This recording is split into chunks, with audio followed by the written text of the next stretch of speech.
அனைவருக்கும் வணக்கம். நான் ராஜ்குமார். இது முதலீடு சார்ந்து நம்ம நிறைய எபிசோடு பார்க்கலாங்க. அந்த முதலீட்டில் முக்கியமாக தங்கம் சார்ந்த முதலீடு. தங்கத்தை பொறுத்தவரை பல நாடுகள் பல விதத்தில் முதலீடு பண்ணுவாங்க. அதாவது நம்ம இந்தியா போன்ற நாடுகளில் நம்ம என்ன பண்ணுவோம், ஃபிசிக்கலாக அந்த கோல்டை வாங்கி வைப்போம். அது நகைகளாக இருக்கலாம், இல்லைன்னா கோல்டு பாராக இருக்கலாம். அதுக்கப்புறம் இந்தியாவிலே பார்த்திங்கன்னா இடிஎஃபாகவும் அதாவது கோல்டு பீஸ்ன்னு சொல்கிற நம்ம ஆன்லைன் வர்த்தகம் மூலமாக என்ன பண்ணுவாங்க, வாங்கி வைப்பாங்க. இந்த மாதிரி ஒவ்வொரு நாடுகளுமே தங்கத்தை ஒரு நல்ல சேமிப்பாக முதலீடு பண்ணுவாங்க. ஆபத்து காலங்களில் தங்கம் ஒரு நல்ல உபயோகப்படும். எல்லா நாடுகளுமேங்க, அதாவது நம்ம ஊரில் எப்படி ஒரு கல்யாணம் காட்சி, ஒரு சேமிப்பு, ஏதாவது செலவு பண்ணணும்னா தங்கத்தை பயன்படுத்துகிறோமோ, இந்த உலக அளவில் முதலீட்டாளர்கள் அப்படின்றவங்களாம் நிறையா காசை வச்சு பணத்தை வச்சு பணம் சம்பாதிக்கிறவங்க. அவங்க ஏதாவது இன்வெஸ்ட் பண்ணி அவங்க ப்ராஃபிட் எடுத்துகிட்டே இருப்பாங்க. அவங்களுக்கு இந்த உலக வர்த்தகத்தில் ஏதாவது ஒரு பயம் வர்றப்ப அவங்க நேராக என்ன பண்ணுவாங்க, தங்கத்தில் போய் முதலீடு பண்ணி தன்னோட பணத்தை சேமித்து வச்சுருவாங்க, அதாவது பாதுகாத்து வச்சுருவாங்க. அதுக்கப்புறம் இந்த பொருளாதார நிலைமைகள்லாம் சரியாகிறப்ப அதை எடுத்து திருப்பி பங்குச்சந்தைகளை முதலீடு பண்ணுவாங்க. ஏன்னா தங்கம் பெரிய அளவில் உங்களுக்கு ரிட்டர்ன் கொடுக்குமா அப்படின்னா, இத்தனை ஆண்டு காலமாக பார்த்திங்கன்னா பெரிய அளவில் ரிட்டர்ன் கொடுத்ததில்லை. ஆனால் ஒரு கிராஜுவலான க்ரௌத் இருக்கும். இந்தியா போன்ற நாடுகளில் தான் கோல்டோட மதிப்பு அதிகமாக ரொம்ப இருக்கும். என்ன காரணம்னா, நம்மளோட பணத்தோட மதிப்பு இங்கே கம்மி. ஸோ இப்படி நிறைய விஷயங்கள் இருக்கிறப்ப நிறையா டேட்டாஸ் நமக்கு தேவைப்படும். ஒரு தங்க முதலீடு பண்ணுறோன்னா நிறையா பார்த்திங்கன்னா உலக பொருளாதாரத்தை நம்ம கற்று வச்சுக்கணும். ஸோ அதோட நோக்கம் தான் சின்ன சின்ன தகவலையாகவும் நம்ம பார்த்திங்கன்னா ஒரு வீடியோஸாக பதிவு பண்ணுவோம். இன்றைக்கி நம்ம எபிசோடு நம்பர் 1ல் நம்ம பார்க்க போகிறது மொதல் வீடியோவே கொரியனை பற்றி தான்.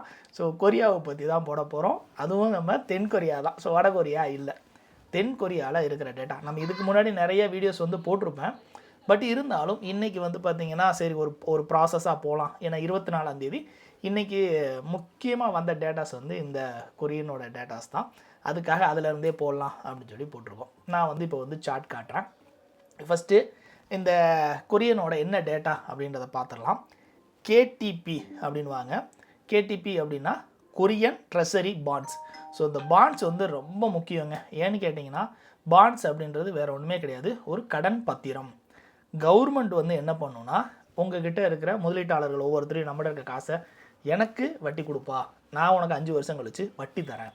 அதுதான் பாண்ட்ஸ், வேறு ஒன்றுமே இல்லை. உங்கள் பணத்தை எங்களுக்கு கொடுங்க, நான் உங்களுக்கு ஒரு இத்தனை வருஷத்தில் நம்ம எப்படி பண்ணுறோம் அதே மாதிரி அந்த கவர்மெண்ட்டில் எனக்கு காசை கொடுங்க அப்படின்னு சொல்கிறது தான் அந்த பாண்ட்ஸ்ன்னு சொல்லுவாங்க.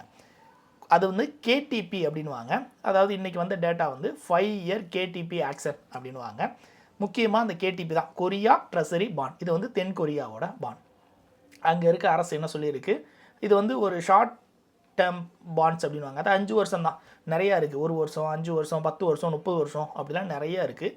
இவங்க 5 வருஷம், அதாவது அங்கே இருக்கிற கருவூலம் அப்படின்வாங்கள்ல, அரசு கருவூலம் பத்திரத்து மூலமாக கொடுத்து அவங்ககிட்ட கடன் வாங்குறது. முதலீட்டாளர்களுக்கு ஒவ்வொரு தடவையும் என்ன பண்ணும், ஒரு ஏல முறையில் விற்கும். அவங்க நான் சொன்ன மாதிரி 5 வருஷம் தான் ஏழை மூலமாக, எப்பா இவ்வளோ வட்டி தரேன் அப்படின்னு சொல்லி ஒரு வாக்குவாதம் தான் வைங்களேன், எனக்கு இவ்வளோ வேணும், நான் அவன்கிட்ட இன்வெஸ்ட் பண்ணுறேன், இவ்வளோ கொடுப்பேன், பண்ணுங்கள், நான் இதெல்லாம் வேறு பெனிஃபிட் பண்ணி தரேன். ஏதாவது அரசுக்கும் இன்வெஸ்ட்டுக்கும் உள்ள வாக்குவாதம் தான். அப்படி இருக்கிற ஒவ்வொரு மாதமும் என்னென்னா, ஒவ்வொரு தடவையும்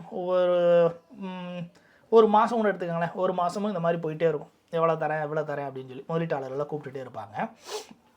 போன மாதத்துக்கு இந்த மாதம் கம்மியாக இருக்குதுன்னு தான் சொல்லலாம். நான் இப்போ உங்களுக்கு ஒரு சார்ட்டை காட்டிடுறேன். ஸோ சொல்லிடுறேன். வட்டி கொடுக்கறது பொதுவாக இது பார்த்திங்கன்னா மேக்ஸிமம் வானா கொரியனில் என்ன சொல்லுவாங்க, அவங்க டாலர். இப்போ டாலரை பொறுத்தவரை அங்கே என்ன சொல்லுவாங்கன்னா, எனக்கு திடீர்னு வரமாட்டுதுங்க, வான் தான், கொரியன் வான் அப்படின்வாங்கல்ல.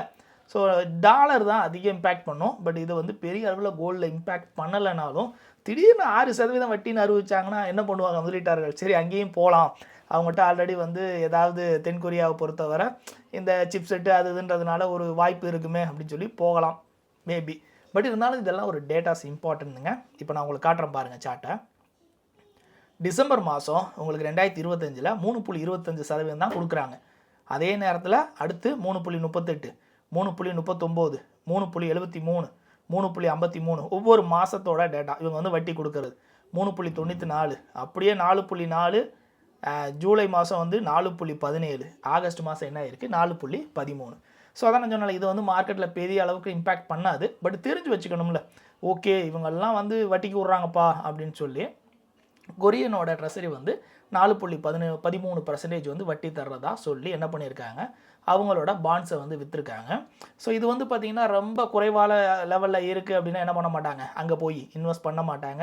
எல்லாருமே என்ன பண்ணுவாங்க, தங்கத்தின் மேலே போவாங்க. இப்போ வந்து அமெரிக்கா பொருளாதாரம் வந்து கொஞ்சம் மந்த நிலைமையில் இருக்கிறனால எல்லோரும் என்ன பண்ணுறாங்க, கோல்டு பக்கம் போகிறாங்க. சிலர் வந்து என்ன பண்ணுவாங்க, சரி ஓகே இங்கே இன்ட்ரெஸ்ட் ரேட் அதிகமாக இருந்தால் இங்கே போகிறதுக்கு வாய்ப்பும் இருக்குது, ஆனால் பெரிய அளவில் போக மாட்டாங்க.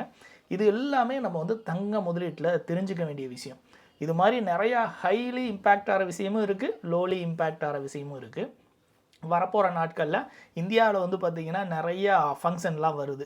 ஸோ இதெல்லாம் வந்து ஒரு தங்கத்துக்கு வந்து ஏற்றம் கொடுக்குமா அப்படின்னா, நான் நிறையா வீடியோஸில் சொல்லியிருப்பேன். நம்ம வந்து பார்த்திங்கன்னா ஆவரேஜாக அந்த ஒவ்வொரு மாதமும் ஒரு 50-60 டன்னு வாங்குகிறோம். அந்த அளவுக்குள்ள பெரிய அளவில் ஒரு வருஷத்துக்கே நம்ம 700 to 800 டன்னு தான் ஆவரேஜாக வாங்கிக்கிட்டு இருக்கோம்.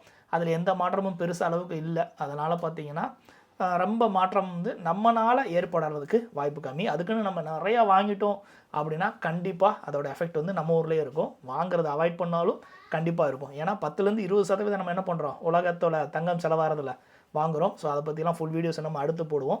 இன்றைக்கி நம்ம தெரிஞ்சுக்கிறது KTP Korean treasury bonds. So இது வந்து நிறைய பேர் ஈஸியாக புரிஞ்சிருக்குன்னு நினைக்கிறேன். புரிஞ்சிருச்சு அப்படின்னா ஒரு லைக் பண்ணுங்கள், புரியலையா கமெண்ட் பண்ணுங்கள், கழுவி கூட ஊற்றுங்க. என்னால் முடிஞ்ச வரைக்கும் உங்களுக்கு என்னென்ன தகவல் தேவையோ வந்து நான் ஷேர் பண்ணுறேன். உங்களோட கொஸ்டினையும் கண்டிப்பாக கமெண்ட் பாக்ஸில் கமெண்ட் பண்ணுங்கள். நாளைக்கு ஒரு முக்கியமான தகவலோடு சந்திப்போம்.